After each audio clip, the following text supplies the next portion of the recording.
ಹಾಗೆ ನೀವು ಹೇಳಿದಾಗೆ ರಕ್ತ ಕಂಡ್ರೆ ಭಯ, ಒಂದು ತೊಟ್ಟು ರಕ್ತ ಕಂಡ್ರೆ ಭಯ, ಅಥವಾ ಗಾಯ ನೋಡಿದ್ರೆ ಭಯ, ಆಸ್ಪತ್ರೆ ಅಂದರೆ ಭಯ, ಡೆಂಟಲ್ ಕ್ಲಿನಿಕ್ ಹೋದರೆ ಆ ಚೇರ್ ಕಂಡ್ರೆ ಭಯ, ಅಥವಾ ಆಪ್ರೇಷನ್ ಮಾಡಬೇಕು ಬನ್ನಿ ಆಪ್ರೇಷನ್ ತಿಳ್ಕೊಂಡ್ರೆ ಭಯ, ಅಥವಾ ನೀವು ಹೇಳಿದಾಗ ಕೋವಿಡ್ ಟೆಸ್ಟ್ ಮಾಡ್ತಿರೋದು ಭಯ, ಎಲ್ಲಿ ರಕ್ತ ತೆಗಿತಾರೆ, ಆಮೇಲೆ ಪಾಸಿಟಿವ್ ಬಂದ್ಬಿಟ್ಟು ಏನಪ್ಪ ಗತಿ, ಅಥವಾ ನನಗೆ HIV ಇರ್ಬೋದು, ಮತ್ತೊಂದು ಕೆಟ್ಟ ಕಾಯಿಲೆ ಇರ್ಬೋದು, ರಕ್ತ ಪರೀಕ್ಷೆ ಕೊಡೋಕ್ಕೆ ಭಯ. ಸೊ ಹಾಗಾಗಿ ಸುಮಾರು 300 ಬಗೆಯ ಫೋಬಿಯಾಗಳನ್ನು ಡಿಸ್ಕ್ರೈಬ್ ಮಾಡ್ತೇವೆ. ಅದು ಅಕಾರಣ ಭಯ, ಅದು ಏನೂ ತೊಂದರೆ ಇಲ್ಲ.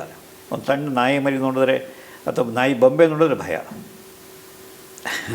ಅದು ಯಾವುದೇ ಎಫರ್ಡ್ ಕೂದಿರ್ತಕ್ಕಂಥ ಮೊಲ ಇರ್ಬೋದು, ಕರಡಿ ಇರ್ಬೋದು, ಮತ್ತೊಂದಿರ್ಬೋದು, ಅಥವಾ ಜೂಲ್ ನಾಯಿ ಇರ್ಬೋದು, ಅದು ಏನೋ ಮಾಡಿಬಿಡುತ್ತೆ. ನೋಡಿ ನಗ್ತಾರೆ, ಸಣ್ಣ ಮರಿಯಪ್ಪ ಏನೋ ಮಾಡೋದು, ಬೊಂಬೆ ಕಣೆ ಅಂತಂದರೆ ಇಲ್ಲಪ್ಪ ನಂಗೆ ಭಯ ಆಗುತ್ತೆ, ಬೊಂಬೆ ತೆಗಿ ಬರುತ್ತೆ. ಈ ರೀತಿ ಆ್ಯಂಗ್ಸೈಟಿ ಡಿಸಾರ್ಡರ್ನಲ್ಲಿ ಸದಾ ಇರ್ತಕ್ಕಂಥ ಆ್ಯಂಗ್ಸೈಟಿ ಡಿಸಾರ್ಡರ್ನ ಜನರಲೈಸ್ಡ್ ಆ್ಯಂಗ್ಸೈಟಿ ಅಂತೇವೆ. ಅಂದರೆ ಸಾರ್ವತ್ರಿಕವಾಗಿ ಎಲ್ಲ ಸಮಯದಲ್ಲಿ ಇರ್ತಕ್ಕಂಥ, ಅಂದರೆ ಮಲಗುವ ಒಂದು ಸಮಯ ಬಿಟ್ಟರೆ ಎಲ್ಲ ಸಮಯದಲ್ಲೂ ಅವನಿಗೆ ಆ್ಯಂಗ್ಸೈಟಿನೇ. ಪಲ್ಸ್ ರೇಟ್ ಯಾವಲ್ಲೋ 90, 100, 120 ಇರುತ್ತೆ. ಉಸಿರಾಟ ವೇಗವಾಗಿರುತ್ತೆ, ಬೆವರ್ತಾ ಇರುತ್ತೆ, ಕೈಕಾಲು ನಡುಗ್ತಾ ಇರುತ್ತೆ, ತಲೆನೋವು ಅಂತ ಹೇಳ್ತಾನೆ. ಇನ್ನೊಂದು ಫೋಬಿಯಾ ನಿರ್ದಿಷ್ಟ ವಸ್ತು, ನಿರ್ದಿಷ್ಟ ಸಮಯ. ಈಗ ಜನ ತುಂಬಿರ್ತಕ್ಕಂಥ ಬಸ್ಸು, ಜನ ತುಂಬಿರ್ತಕ್ಕಂಥ ಬೋಗಿ, ಹೊರಗಡೆ ಹೋಗ್ಲಿಕ್ಕೆ ಭಯ, ಯಾಕೆಂದರೆ ಅಲ್ಲಿ ಹೋಗಿ ನಾನು ಸಿಕ್ಕಾಕೊಂಡ್ಬಿಡ್ತಾನೆ, ಉಸಿರುಕಟ್ಟು ನಾನು ಸತ್ತೋಗ್ತಾನೆ. ಕ್ರೌಡ್ ಫೋಬಿಯಾ ಅಂತೇವೆ ಇದನ್ನ. ಅಥವಾ ಅಗ್ರೋಫೋಬಿಯಾ ಅಂತ ದೊಡ್ಡ ವಿಶಾಲವಾದಂಥ ಜಾಗಕ್ಕೆ ಹೋಗ್ಲಿಕ್ಕೆ ಭಯ, ಅಲ್ಲಿ ಯಾವ ಕಡೆಯಿಂದ ಏನು ಬರ್ತದೆ ನಂಗೆ ಗೊತ್ತಿಲ್ಲ. ಹಾಗೆ ಕ್ಲಾಸ್ಟ್ರೋಫೋಬಿಯಾ ಚಿಕ್ಕ ಸ್ಥಳಗಳು, ಲಿಫ್ಟ್ ಆಗ್ಬೋದು, ಟೆಲಿಫೋನ್ ಬೂತ್ ಆಗ್ಬೋದು, ಅಥವಾ ಒಂದು ಸಣ್ಣ ಕೊಠಡಿ ಆಗ್ಬೋದು.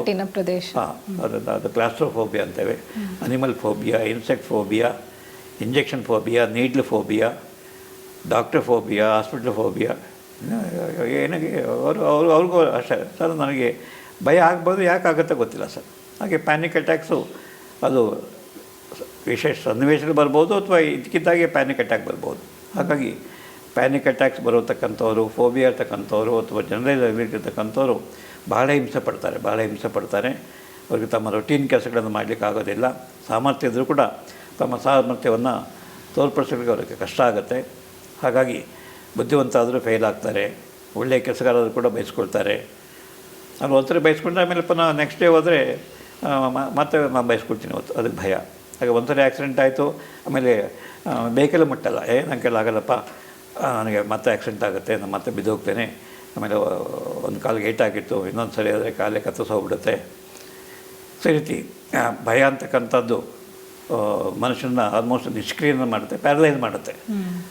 ಆ ಮಟ್ಟದ ಡಿಸಾರ್ಡರ್, ಅದನ್ನು ಆ್ಯಂಗ್ಸೈಟಿ ಡಿಸಾರ್ಡರ್. ಈಗ ಕೋವಿಡ್ ಬಂದಾಗ ಭಯದಿಂದ ಸತ್ತವರೇ ಜಾಸ್ತಿ, ಭಯದಿಂದ ಆಸ್ಪತ್ರೆಗೆ ಹೋಗ್ದೇ ಇನ್ಫೆಕ್ಷನ್ ಜಾಸ್ತಿ ಮಾಡ್ಕೊಂಡ್ರೆ ಜಾಸ್ತಿ ಇದ್ದರು.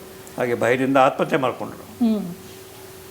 ರಕ್ತ ತೆಗೆದಿಯರೆ ಎಲ್ಲಿ ಪಾಸಿಟಿವ್ ಬರುತ್ತೋ ಭಯ, ಹೋಗಿ ಆತ್ಮಹತ್ಯೆ ಮಾಡ್ಕೊಳ್ಳೋದು. ಅಥವಾ ನಮ್ಮ ತಂದೆ ಆಸ್ಪತ್ರೆ ಸೇರಿಸಿದ್ದಾರೆ, ಏನಾಗುತ್ತೋ ಸತ್ತೋದ್ರೆ ಆತ್ಮಹತ್ಯೆ ಮಾಡಿಕೊಂಡ್ರು. ಹಾಗಾಗಿ ಅತೀ ಭಯ. ಅಥವಾ ಟೀಚರ್ ಹೇಳಿದ್ದಾರೆ, ನಿನ್ನ ಮಾರ್ಕ್ಸ್ ಕಮ್ಮಿ ಇದೆ, ನಿಮ್ಮ ತಂದೆ ತಾಯಿಯಿಂದ ಸೈನ್ ತೊಗೊಂಬಂತಂದರೆ ವಿದ್ಯಾರ್ಥಿ ದಾರಿನಲ್ಲಿ ಆತ್ಮಹತ್ಯೆ ಮಾಡ್ಕೊಬೋದು, ಅಥವಾ ಮನೆ ಬಿಟ್ಟು ಓಡೋಗ್ಬಿಡೋದು.